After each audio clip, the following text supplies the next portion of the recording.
All right, everybody, welcome. Doug McKay on the 9th of March, 2012. This is going to be probably the shortest video we've done in a couple years tonight. We're just going to really focus on the S&P. Maybe we'll touch a little bit on gold. Any other positions you can see we have on the blog, any individual stocks that we have, we will have tight stops on, and most of those stops will either be under Tuesday or Wednesday's low.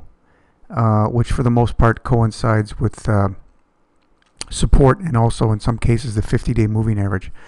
But here we are looking at a chart of the S&P 500. We closed off the highs on Friday today at 1370, 1371. This is a post we put up yesterday where I drew the line, basically saying if we got above the line, which was above these highs, for 2012, we would be removing our hedge in the managed accounts and then just having the long positions run. That did not happen today. We actually we touched the line probably to the tick and we closed below it. So let's take two case scenarios. One, we just mentioned that if we get a close above this, we'll remove the hedge.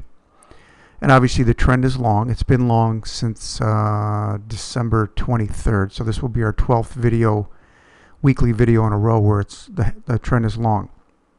Our line in the sand, and I'll mention this tomorrow on the radio, is 1340.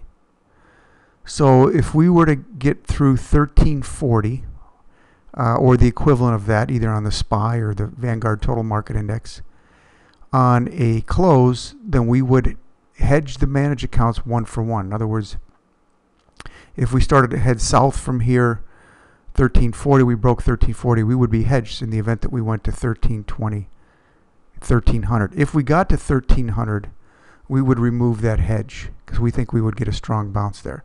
So that's one scenario. So the bottom line is 1340 is where we would increase the hedge to stop the bleeding in the event that we went through 1340 to the downside, and then we would remove that at 1300 because we feel we would get some type of bounce at 1300.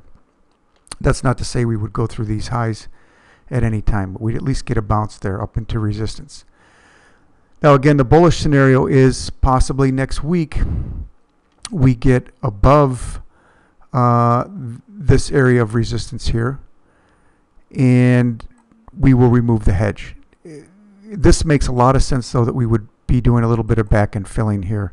That's just how resistance works, as you know. People bought here at this level in May of 2011.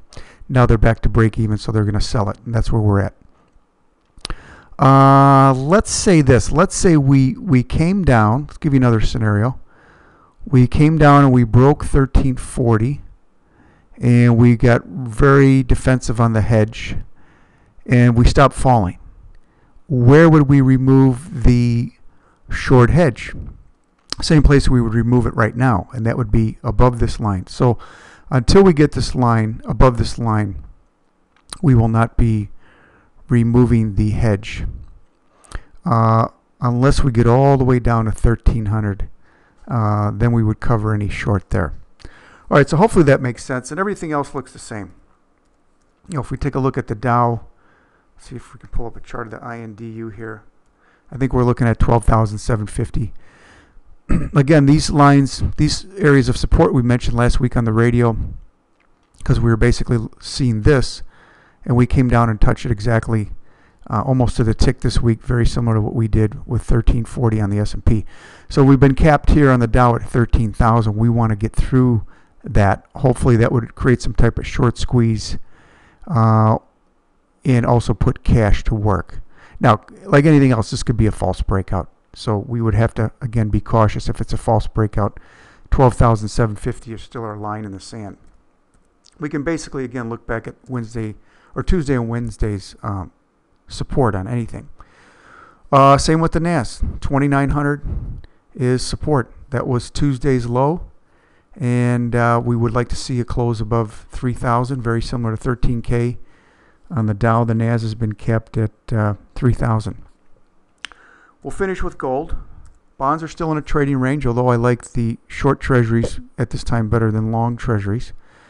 But yet they're still in a range. We put this post out on the 5th. We thought that gold would get a bounce, meaning GLD, to 166, 168. So let's see, what day was the 5th? That was this day.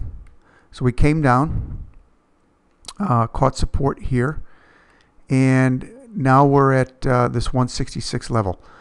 So we're going to watch this play out over the next week, and we'll decide if we're going to short gold in the managed accounts, double short it using GLL. Here's what the GLL chart looks like right now. So ideally, if we came down to 1550, this would kind of be a low risk trade. We could put our stop right under this area of support. A lot of technical damage was done on gold, as we know, right in here. Is it possible we could get through this? Certainly.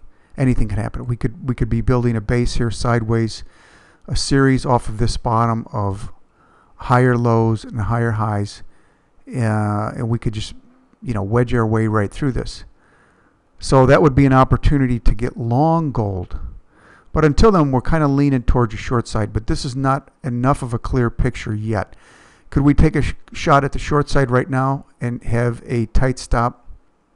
Certainly. But we're going to let it play out a little bit next week. So our main concern right now, again, is equities. Keeping an eye on the S&P 500. Any individual stocks we will have stops in. And we break out next week. We'll let things run, and we'll cover we'll exit the short side. All right, you guys, that's it. Doug McKay, antiwallstreetguy.com. We are going to be going to a new radio station with considerably less commercials starting April 1st. Our last show will be March 31st on 760, and then we're going to go to KCBQ 1170, and that will be 8:30 Sunday mornings. 8:30 Sunday mornings. And you'll see that up on the blog, and I'll put those dates up over the next couple weeks. All right, have a nice weekend. We'll see you next week. Thanks.